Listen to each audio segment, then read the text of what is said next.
Pokoknya lewat ajudannya lah. Siapa ini? Disuruh memperkenalkan diri. Siapa engkau? Dari mana engkau? Ngapain di sini?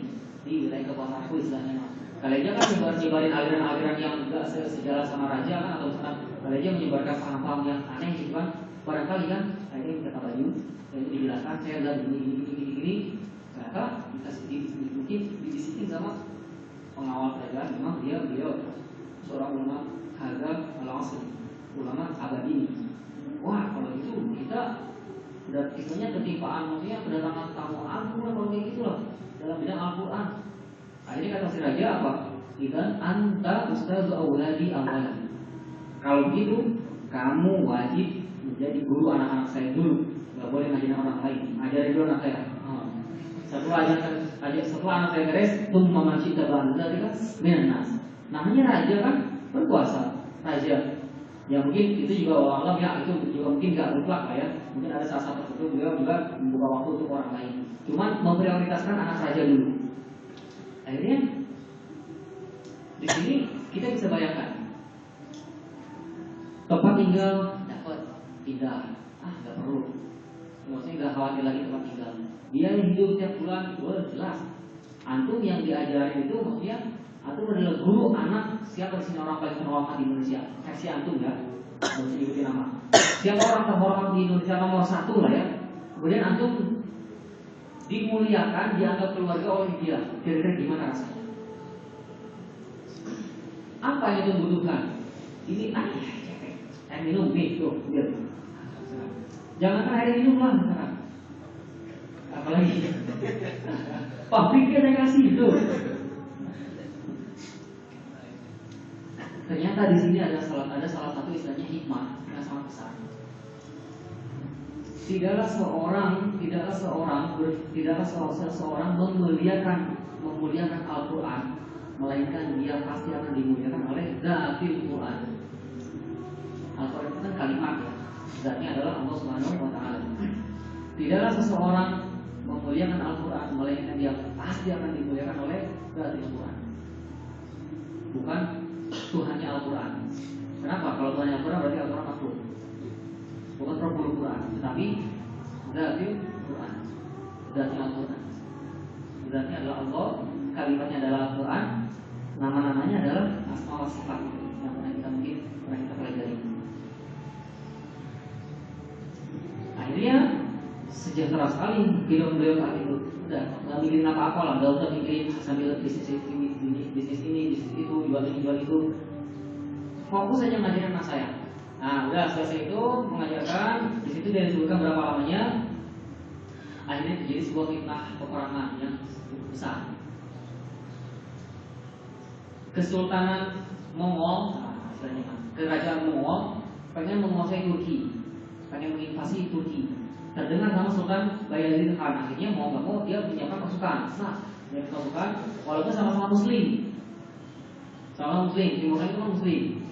Bayezid Khan juga Muslim, cuman ya itulah, namanya juga atas dasar hukum dunia itu kan, karena dunia apa bisa terjadi. Jangan orang-orang nggak kenal lah, satu keluarga aja karena harta warisan bisa berantem, bisa bacok-bacokan. Satu keluarga aja yang tadinya keluarga besar, karena apa? Bisa sistem berkelahi karena harta. Di sini yang membedakan antara tentang cara berpikir tentang masalah ikhlasan berdoa. Gak berani kalau misalnya Anda berbicara tentang ikhlas itu. Anda sendiri tahu apa itu ikhlas.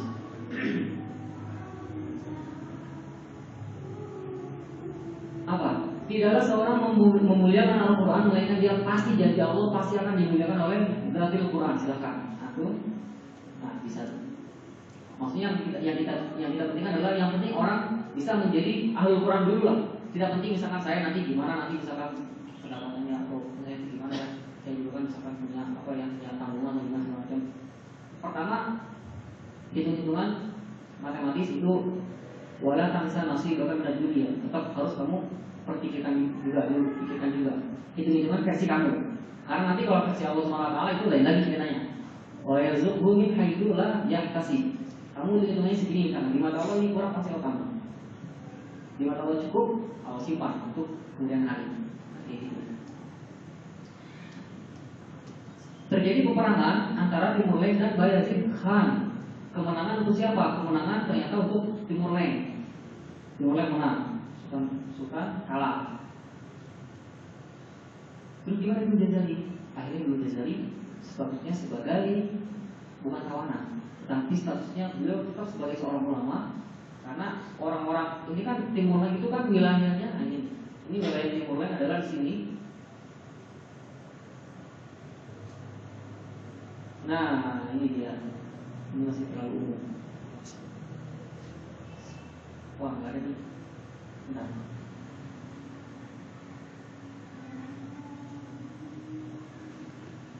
Ini adalah wilayah Timur Leste. Berarti ini Asia ya.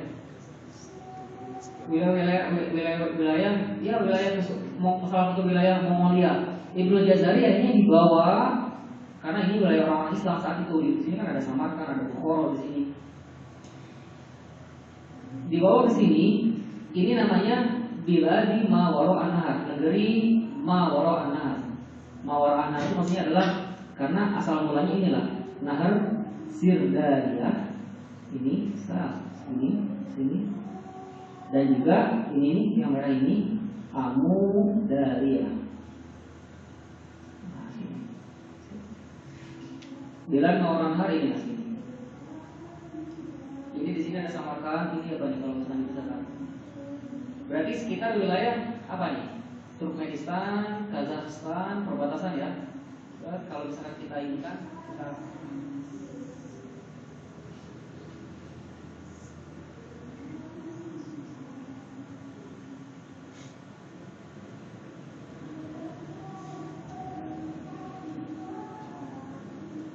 nah, Transoksania lah dari sini lah ya. Ini sungai yang tadi, sungai Sirdarya yang biru ini, kelihatan ya? Sip, ini, kemudian ini adalah Amudaryanya. Kalau sekarang itu nama kuno, nama lama Sirdarya sama Amudarya. Kalau sekarang itu nggak akan temui gitu. Atau mungkin sekarang bisa menemukannya ini adalah sungai Sihun. Kalau pakai bahasa Arab, dan ini sungai Jihun. Sihun dan Jihun. Nah inilah Mawar Anak dibawa ke sini.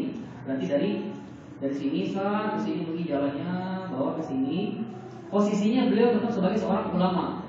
Karena saat itu keilmuan beliau seluruh dunia kan diakui. Mau nggak mau Timur Leste juga walaupun begitu tetap orang-orang di bawahnya itu kan menginginkan Ibnu Jazari supaya mengamalkan ilmunya, membawa Al-Quran ke cuma di Turki aja, tapi dibawa juga Al-Quran dimakmurkan lah Al-Qurannya di Samarkand Bukhara, wilayah di Mawarana ini.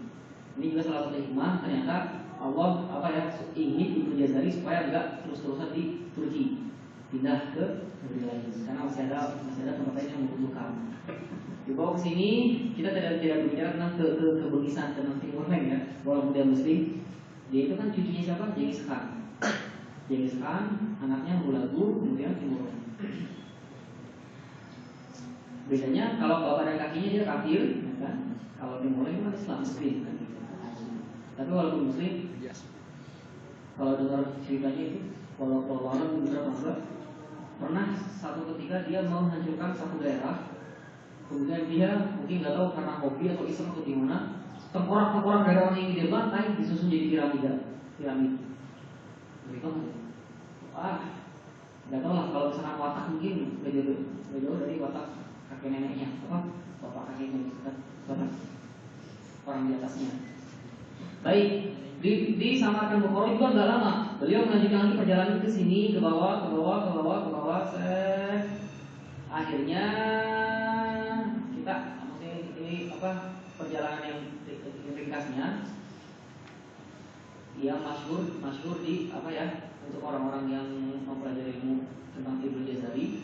Di sini ada namanya Shiraz. Pernah dengar tentang Shiraz? Ini ilmuwan itu berbeda banget nih, beda sendiri. Ini kepakai selama-lamanya nih. Ini adalah Shiraz, ini adalah Iran, kota Iran. Di sini pula lah Ibnu Jazari dimakamkan.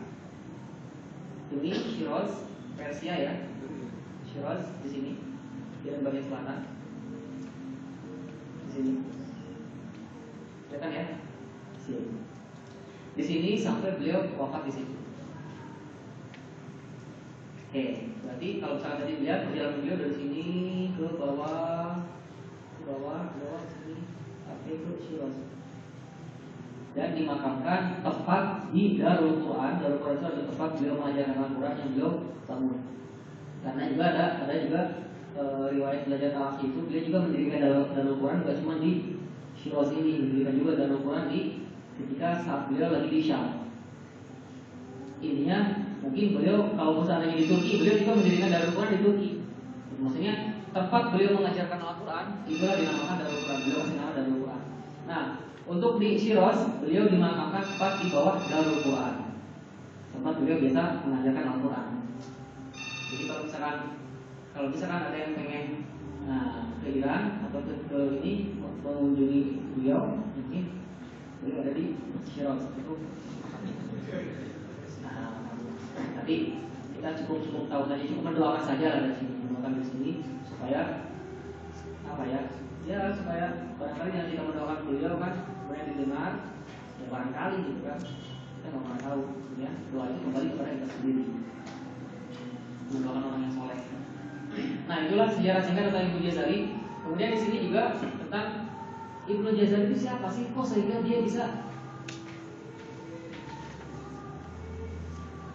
menjadi orang nomor satu di dunia. Ini di sini ke bawah kita lihat. Setiap orang itu dia menjadi besar atau kecil, besar atau kerdil, ya tergantung apa yang telah dia beri kepada orang lain, kan gitu.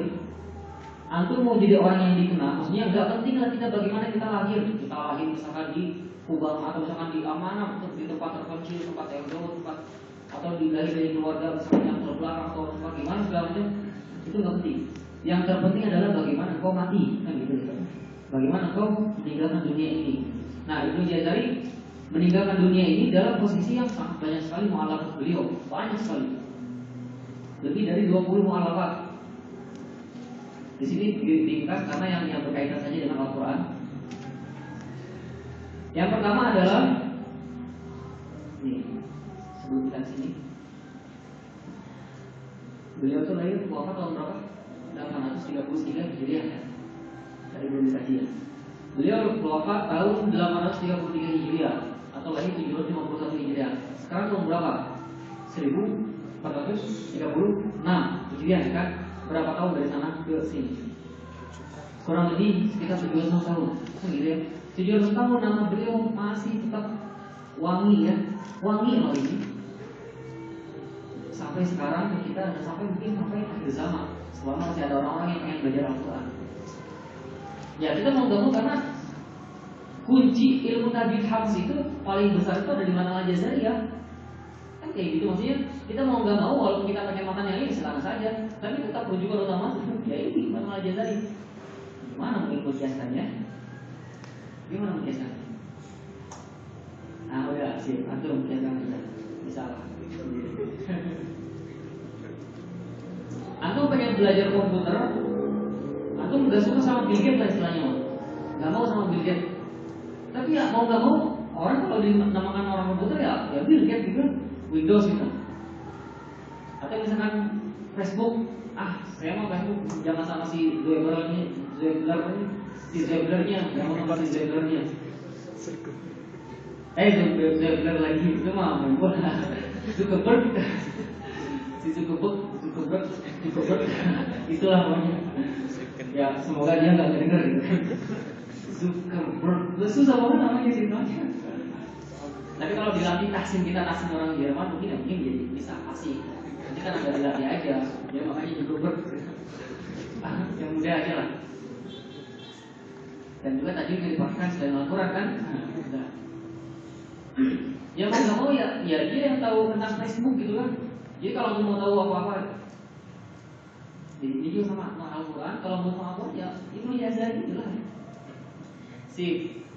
Aku mau dikenal meninggal sebagai debu yang gitu aja, paling itu cuma keluarga tertua. Setelah 10 tahun 20 tahun udah hilang gitu aja, boro-boro didoain gitu kan. Boro-boro nama bisa harus sampai 100-200 tahun, yang doain aja mungkin cuma 1-2 orang aja. Atau mau dikenal oleh orang, maksudnya dikenal ini bukan kita pengen jadi terkenal ya, atau mau dikenal dengan tujuan supaya kita nanti bisa didoakan sama mereka. Mengalir terus doanya.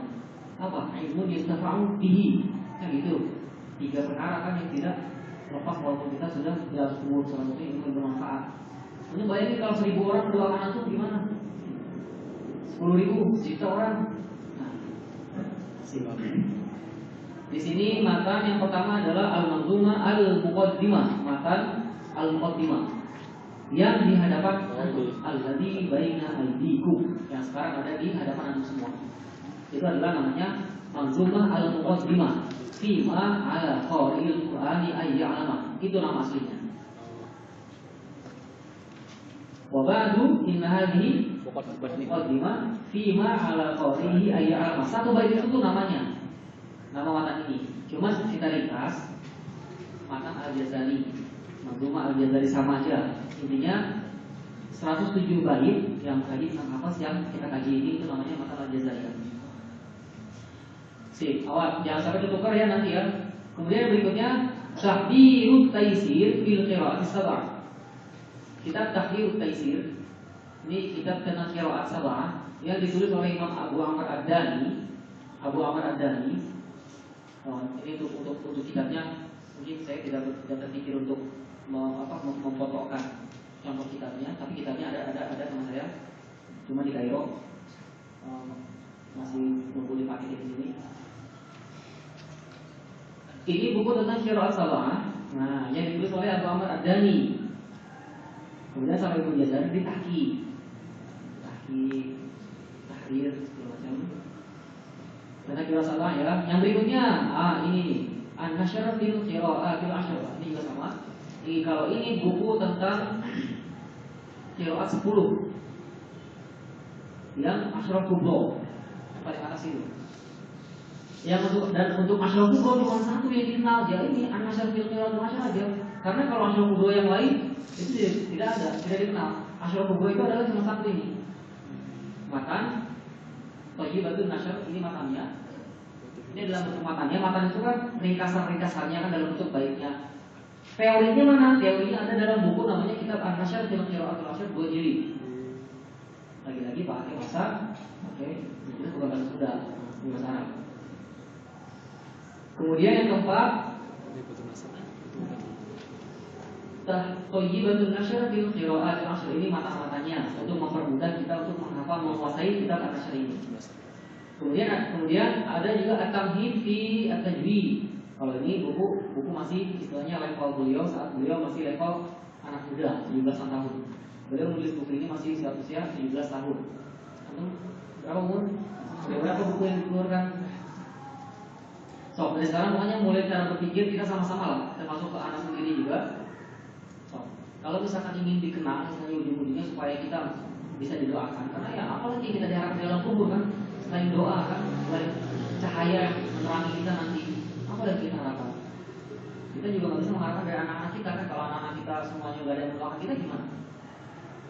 Kecuali kalau anak-anak sekolah misalkan. Kemudian harta jariah. Kalau punya harta misalkan, ternyata kalau sholat kita hancur, walaupun 1000 masjid sudah kita bangun, kalau dari konteks hadis kan, Allah melihat pertama sebelum melihat yang lain itu kan lihat sholatnya dulu kan. Sholatnya baik, baru melihat proposal yang lainnya. Wah, ini beliau membangun masjid. Cuman dilihat dulu, seleksi dulu nih. Ini kalau bukti karena pengen ini. Kayaknya misalkan 500 masjid ini karena nggak ikhlas, misalkan 5 tahun menguap yang 500 ini, lumayan jadi timbangan kebaikan. Misalkan kayak gitu kan. Maksudnya dilihat dulu dengan apa yang kita telurkan nanti untuk masyarakat setelah kita.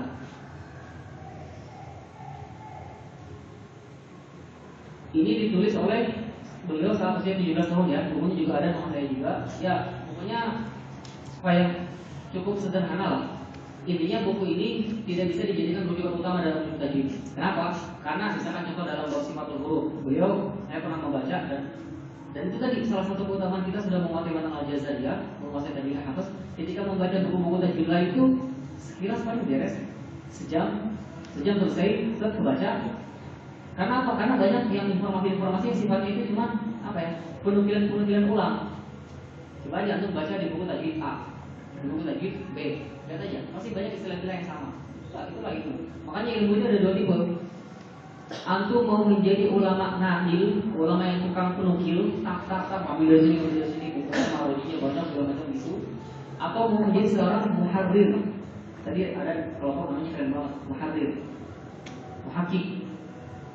Muhaqqiq itu siapa? Itu salah satunya adalah beliau Ibnu Jazari, imamnya, imam para muhaqqiqin. Dari buku ini kita lihat, ini tidak sesuai, tidak diambil. Buku ini sesuai ambil. Dari mana ini sesuai ambil. Kemudian setelah itu kalau misalkan masih belum ada kesimpulan yang mengerucut, akhirnya bikin kesimpulan sendiri, tapi sesuai dengan itu. Itulah muharrir. Jadi tidak selalu mengikut apa kata orang lain atau apa kata buku. Dan katanya, man kana ilmuhu min kitabin katsura khata'u. Barang siapa yang ilmunya itu mendapat diandalkan dari buku saja, pasti banyak salahnya. Jangan heran kalau banyak salahnya. Makanya sebaik-baiknya belajar itu adalah sebaik-baiknya belajar dari buku itu. Ada bukunya, kita baca bukunya, kemudian orangnya juga ada untuk mempertanggungjawabkannya. Barangkali dia ketika nulis, lanjut ya bab ini karena dia agak repot, minta ke orang lain tolong tuliskan, bantu tulisin komputer. Nah orang yang ini misalkan jadi misalkan ngantuk kalau gimana kan, apa tehnya kurang atau kehabisan, pun ngantuk, salah ketik misalkan. Yang berikutnya, jadi intinya yang kelima ini buku Tanbih Tajwid ini tidak bisa dijadikan rujukan untuk hafaz. Karena Ibnu Jazari sendiri di akhir-akhir hayatnya, maksudnya di sini beliau banyak taroju, maksudnya apa ya? Banyak apa namanya? Mengklarifikasi, mengedit ulang. Berikutnya Munjidul Muqri'in, Mursyidut Thalibin. Munjidul Muqri'in wa Mursyidut Thalibin. Ini buku tentang kitab qiraat as-salatah. Jadi saat itu yang dikenal tadi sudah ya, bahwasanya sekarang bahwasanya kita semua tangannya ke atas dulu. Tangan ke atas. Sampai kedengar bunyi protek. Nah. Sekencang-kencangnya. Setelah itu lepasin jarinya, masih di atas tangannya, tempelin ke pundak teman yang di depan. Teman yang di depan tempelin ke pundak saya. Tempelin, Yang kalau yang bisa kiropraktik diputar-putar bawa serah. Dipijit-pijit, itu diinstruksi. Ditotok-totok, kemudian diketik. Nah, diketik loh. Habis itu dicek-cek. Lemes. Nah. Terakhir dibuang enggak. Nah, berada lagi sini. Rezeki yang duduknya paling depan. Karena memang dalam majlis manapun sebaik-baik tempat duduk adalah yang paling depan, dan sebelum-sebelum duduk paling belakang. Itu boleh saya. Atau kalau kayak hadis lah. Majlis dalam majlis ilmu, dalam Al-Quran, dalam sholat. Lanjut ya. Alhamdulillah sejauh ini saya masih belum melihat ada orang yang 5 waktu. Walaupun kita katanya ada apa? Survei kemampuan orang mendengar itu cuma paling lama setengah jam. Ternyata saya nggak percaya sama itu. Soalnya antum nih udah berapa jam masih nagen. Ternyata semua kondisional, tergantung. Dia tergantung. Silakan antum terjemahkan luas kali atau luas kali. Yang ke-6 Munjidul Muqri'in. Jadi saat itu yang terkenal qiraat itu cuma ada 7. Akhirnya Ibnu Jazari gimana caranya supaya beliau sudah istilahnya kesana sini mempelajari Al-Quran qiraat. Ternyata ada lagi qiraat yang sahih dan mutawatir. Jadi Ibnu Jazari mengatakan bahwasanya qiraat dikatakan sahih mutawatir, bacaan sahih mutawatir itu 3 syaratnya. Fakullu ma wafaqa wajha nahwi. Ada di situ sih, tenang aja. Atau santai, tenang. Lagi ada rekaman kan, aku bisa tutup di rumah sok sampai tepek mungkin apa, sampai ini puas-puasnya. lagi makan kan, daripada nonton apa dengan kontak kan, mendingan melalui amatan.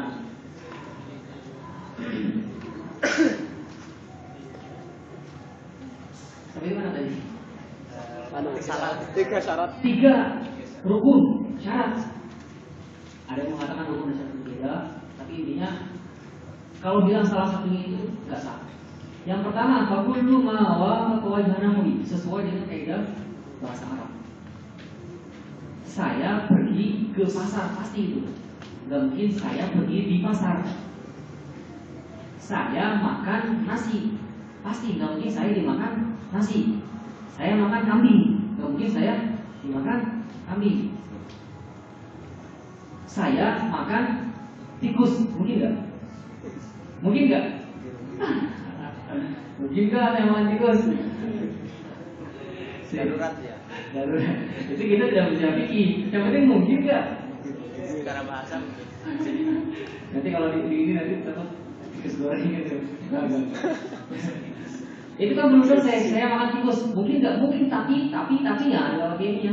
Saya makan tikus, mati dikali. Saya makan tikus, mati dikali. Gimana tuh? Kan itu mungkin aja, tetapi dari sisi bahasa Arab nyangkut di sana sini. Kan gitu istilahnya. Saya makan tikus mati dikali. Atau saya makan tikus mati dikali. Nah, pelan-pelan dengan dikalinya.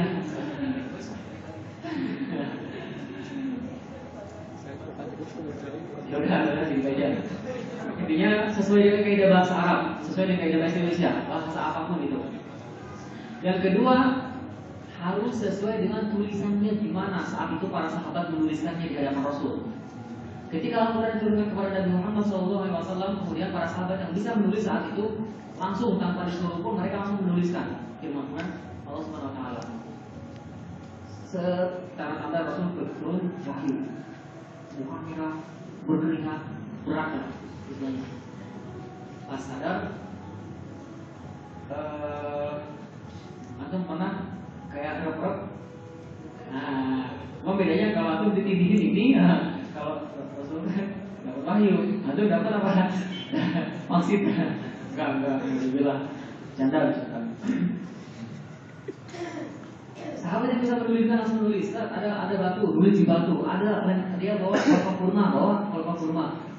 Mereka ada yang bawa misalkan kayu, nulis di kayu. Masih tulisan-tulisan yang bebas, acak.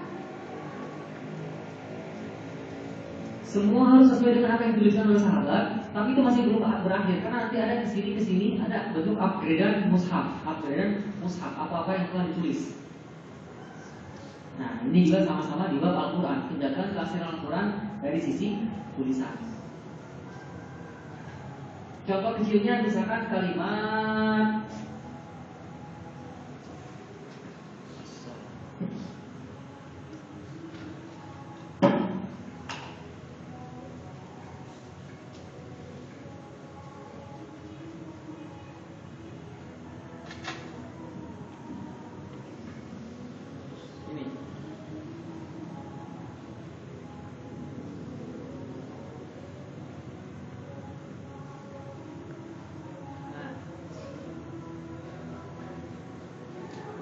apa ini bacaannya?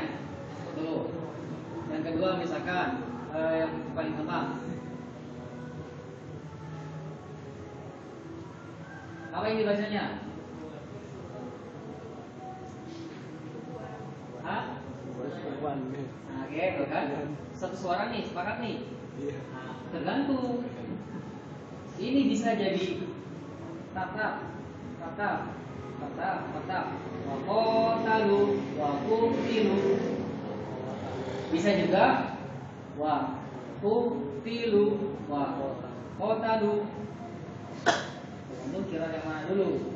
Ini kalimat ini bisa kufuwa, bisa kufwa, bisa kufua. Itu kan gambar berubah tulisan ya, gambar berubah tulisan. Karena tulisan Hamzah ini zaman sahabat ini nggak ada. Ini baru ada itu zaman Khalil bin Ahmad. Baru ini zaman Khalil itu hidup sekitar 9 tahun 100 Hijriah.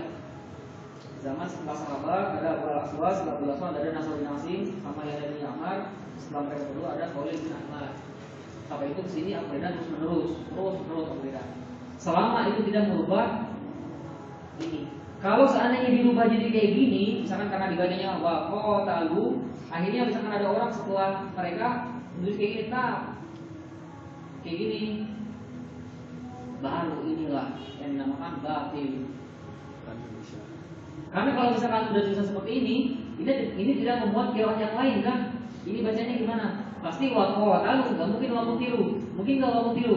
Nggak mungkin. Wa qatalu, sedangkan di sini ini memuat yahtamil qiraatain wajhain. Wa qutilu sama wa qatalu. Ini juga sama kufuwa. Kalau seandainya kalau misalkan ini susah ini. Inilah contoh kalimat misalkan. Nah, ini apa ini? Ini bisa ya malun, bisa tak malun kan gitu. Tergantung kira siapa dulu. Tapi kalau misalkan seandainya tulisannya begini,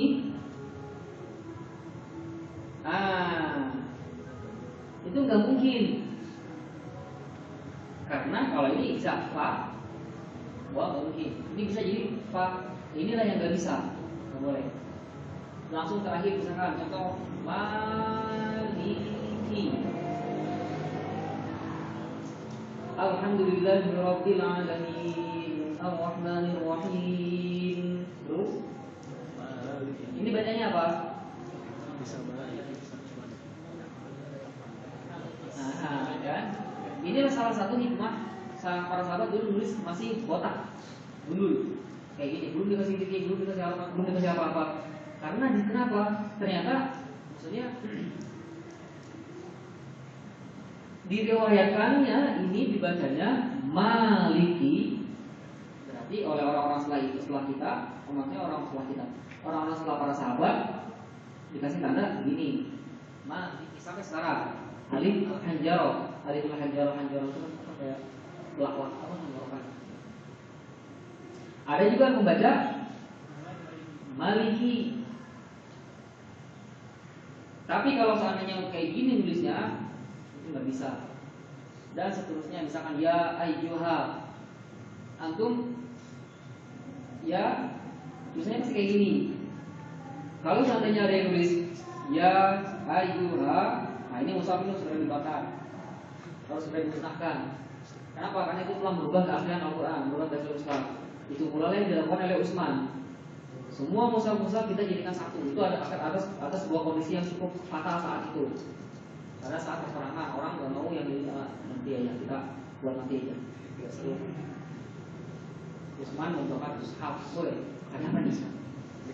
Dan ternyata kalau seandainya Utsman nggak membakar mushaf, ini sekarang kita nggak bisa menikmati. Aku rasa ini kalau dari tidak musnah dan dari ratusan belakang. Ini senang di mana sih? Back sound itu back sound. Sip. Kemudian yang berikutnya, nyambung sip. Kita kejauhan lagi. Ininya, ngalor ngidulnya. Sip. Apa? Ngeluber air dalam gelas atau ngeluber? Ini nggak apa-apa lah kalau ngeluber. Ya nggak apa-apa. Berarti nggak bisa kita kiaskan dengan air ngeluber. Karena kalau ngeluber